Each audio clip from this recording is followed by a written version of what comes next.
Now we are going to go forward and we are listening to Marisa Malta, which is speaking from Rio de Janeiro in Brazil. We are over the ocean. She's going to make a presentation about, and I'm going to say in Portuguese because her abstract is in Portuguese, a arte em branco para o desenho preto, conjunto de moldagens do Museu Dom João VI, da Escola de Belas Artes da Universidade Federal do Rio de Janeiro, e as referências para o ensino das artes no Brasil. Marisa Malta é professora associada, coordena o setor de memória e património do Museu Dom João VI, do Arquivo Histórico e Biblioteca de Obras Raras, da Escola de Belas Artes. Também participa no programa de pós-graduação em artes visuais da Universidade Federal do Rio de Janeiro. Marisa, vou interromper aqui o compartilhamento para poderes. Okay. Thank you very much. I'm going to, first of all, okay, it's going, it's all right? Yes. My presentation? Everything's fine, go ahead. Well, thank you very much. First of all, I'd like to congratulate the organization of this lovely and important Congress. Thanks to the invitation, and apologize because I did not prepare my communication in English. I did not realize that the Congress would be taken in English, and I'm very sorry. But I hope that the presentation may elucidate some issues presented. Well, I'm really sorry. Well, let's go. Well, at least the Portuguese will understand me. Ok. Quando a Escola de Ciências, Artes e Ofícios foi criada por decreto do príncipe regente Dom João, em 1816, muitas ações precisaram ser tomadas para sua efetiva implementação. Somada à contratação de artistas e artífices franceses para instituírem a formação acadêmica no Brasil, foi necessária a aquisição de vários suportes didáticos para servirem as aulas. Segundo o método acadêmico, o aluno iria paulatinamente complexificando os meios de representação, partindo da cópia de gravuras, para em seguida explorar os relevos e os vultos, para finalmente se defrontar com as aulas de modelo vivo. Iniciando por desenhar partes e chegando ao todo, o método abordava a compreensão de pequenas porções de um corpo ou ornato para permitir a apreensão e a representação de composições mais complexas. Na formação dos alunos, seja para qualquer curso, era elementar as aulas de desenho figurado, cujos suportes em gesso eram utilizados francamente.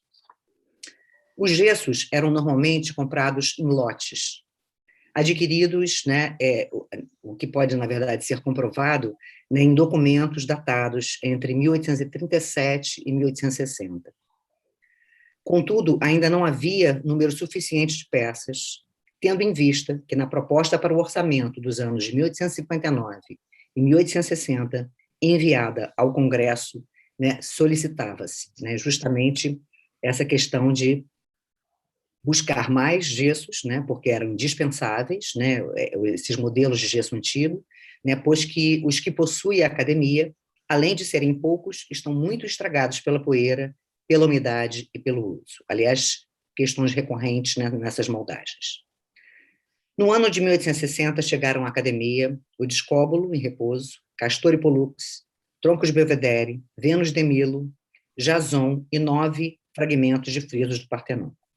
Em 1863, chegaram Laocoonte, Antino do Capitólio e Adonis. Entre as décadas de 1870 e 1880, chegaram a Vitória de Samotrace, escravo de Michelangelo, e uma grande quantidade de ornatos e motivos arquitetônicos. O uso extensivo desses modelos acabava por provocar deteriorações, fazendo com que o próprio imperador Dom Pedro II destinasse doação para a recuperação de muitos desses exemplares. Grande parte dessas esculturas de maior porte não constam no Museu Dom João VI, pois quando a Escola de Belas Artes foi transferida para a Ilha do Fundão, Em 1975, o prédio construído para a Faculdade de Arquitetura e Urbanismo não havia como acomodá-las, né? Foi justamente para aí que a escola foi transferida. De certa maneira, né, o Museu Nacional ficou, então, incomodado, né, quer dizer, com essas peças de maior porte, né, como, né, podemos observar aqui, prédio este que pertenceu à Escola Nacional de Belas Artes. Bom, em projeto de pós-doutorado, entre 2016 e 2017, realizado no Programa de Pós-Graduação em Artes Visuais da Universidade Federal do Rio de Janeiro, sob a minha supervisão, o professor doutor Alexandre Mascarenhas propôs o inventário de todas as peças em gesso constantes no Museu Dom João VI, empresa que ficou prejudicada pelo incêndio ocorrido em outubro de 2016, no andar acima do museu, e que interditou o prédio, né, impedindo a finalização, né, quer dizer, dos levantamentos. A pesquisa, no entanto, conseguiu levantar 366 peças em gesso, constantes nos espaços do museu, e mais 164 moldagens que se encontravam em outros espaços do prédio, sendo algumas, né, inclusive, cópias, né, quer dizer, das peças que se encontram, né, quer dizer, no museu. Em virtude do espaço restrito, né, que o museu foi submetido em 2008, quando foi ocupar, né, o 7º andar do prédio, optou-se por recolher as moldagens primordiais, ou seja, aquelas diretamente adquiridas, né, quer dizer, na Europa. Algumas ainda, face à sua grande dimensão, sejam relevos ou vultos, permaneceram em determinados lugares, amparando a decoração dos espaços. Grande parte do acervo de gessos do Museu Dom João VI mantém o selo em baixo relevo ou em placa metálica, indicando sua origem, né, especialmente de instituições francesas. 3 importantes tipologias de modelos em gesso se configuraram para dar conta das demandas do ensino de pintura, escultura, arquitetura e gravura, que eram os cursos oferecidos, né, quer dizer, pela academia.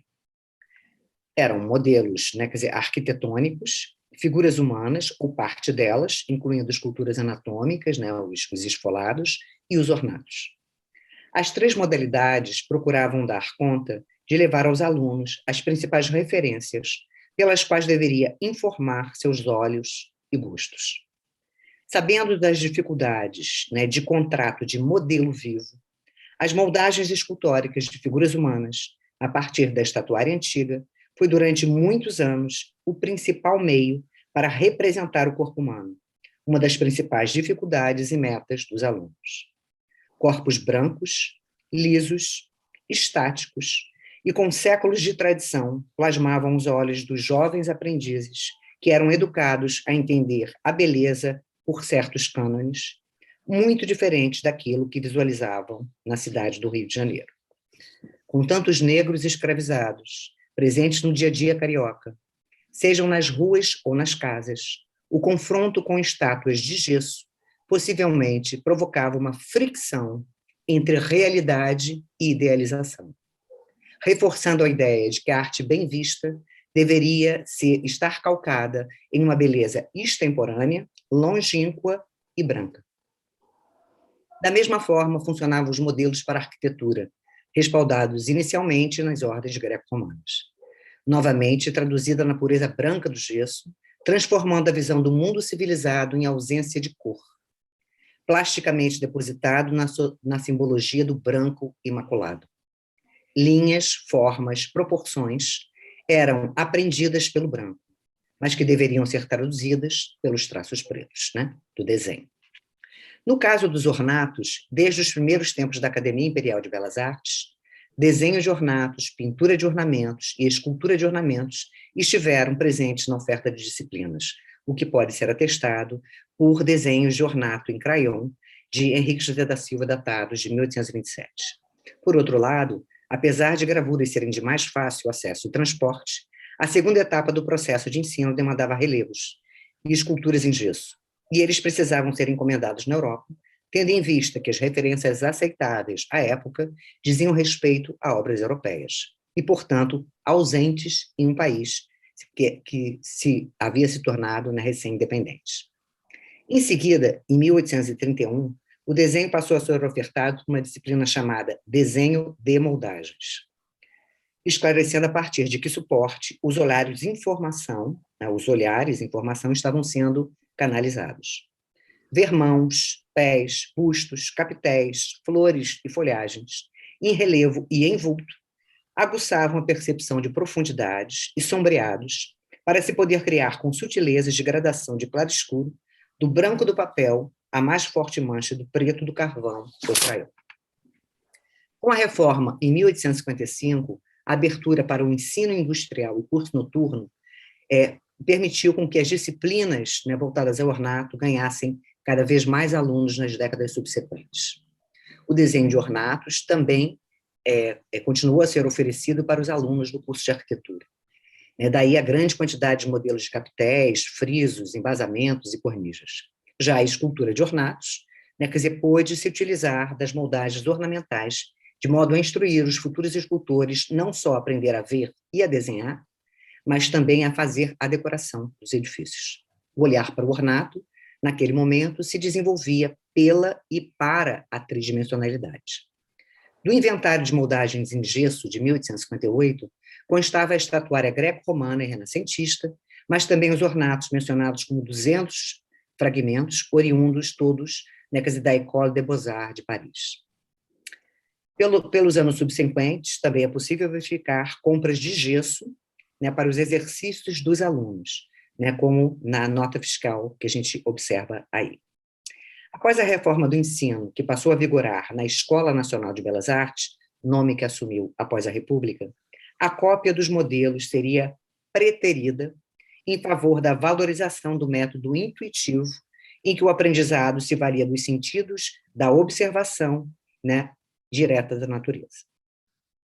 Se as estátuas clássicas não eram mais tão referenciadas assim, também passaram a constar do acervo peças em gesso provenientes de exercícios de alunos, de professores ou de modelos realizados por artistas antes de sua fundição, como é o caso do Dom Pedro II Jovem. Há também no acervo do Museu Dom João VI 14 moldagens de flores, folhas e fitas provenientes da École Boulle, sendo empregadas nas aulas no fim do século XIX e primeiros anos do século XX. Apesar de ainda não termos encontrado documentação, né, sobre a aquisição, né, é certo, né, que elas foram, essas folhas de figo, né, fitas, folhas de agrião, de mamão, peônias, né, foram os motivos, né, predominantes, desprendendo-se do domínio da linguagem classicista e historicista. Se as ordens arquitetônicas eram praticamente imutáveis, se as esculturas greco-romanas não possuíam variações, o mesmo não era válido para os ornatos. Há diversas linguagens impressas nas moldagens de ornatos constantes no Museu Dom João VI. Desse modo, os estudantes que conviviam com essa variedade podiam desenvolver uma experiência visual mais diversificada, menos subjugada aos modelos clássicos e historicistas, apta a perceber pequenas diferenças entre as linguagens e escolas. Mesmo assim, os modelos tradicionais em gesso continuaram a ser usados, o que pode ser observado por meio de fotografias de ateliês, pedidos de liberação, né, na alfândega de gessos provenientes da Itália, embarcados desde Gênova em 1905, nomeação de um ajudante de restaurador e conservador de gesso em 1911, a existência de um restaurador de gesso constante na relação de funcionários da escola no ano de 1915.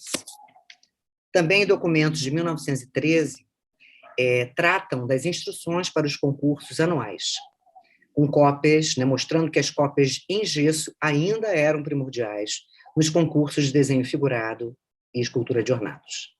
Sendo assim, mesmo que a frieza do classicismo das moldagens não fosse mais tão desejada, elas, como fantasmas insistentes, jamais deixaram de assombrar os alunos.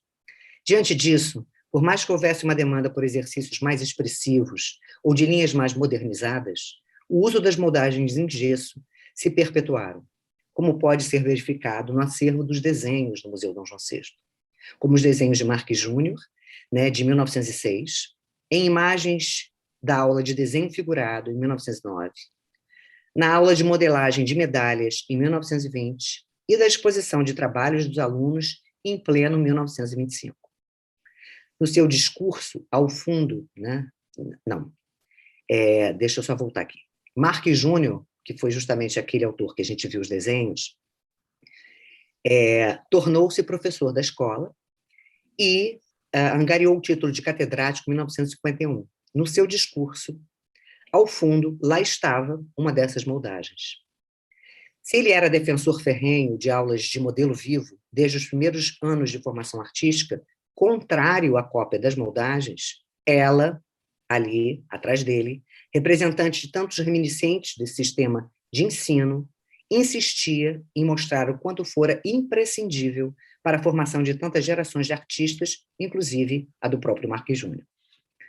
Muitos desses gestos ficaram esquecidos, empoeirados, olhados somente com desdém ou curiosidade. Alguns, inclusive, bastante comprometidos, visto ainda pairar o preconceito de que são meras cópias e trazem uma colonização estética. Mas os fantasmas são insistentes, e no percurso de seu assombro voltam a desafiar outras gerações, mesmo que suas brancuras estejam comprometidas. Após a reabertura do Museu Dom João VI em 2008, com uma reserva técnica aberta, os alunos puderam vê-las em conjunto, perceber a coleção, refletir sobre as suas histórias e também voltaram a desenhá-las. Assim, o acervo de moldagens não é só sobrevivente, mas vivente, com as peças em gesso continuando a cumprir seu papel, servindo para olhar o branco e traduzi-lo em gradações de preto e até o branco, não é? Os fantasmas só são visíveis a partir dos traços negros do carvão ou do crayon e de quem deseja olhá-los e trazê-los para uma vida além da invisibilidade. A vida das imagens em branco para desenho preto. Obrigada.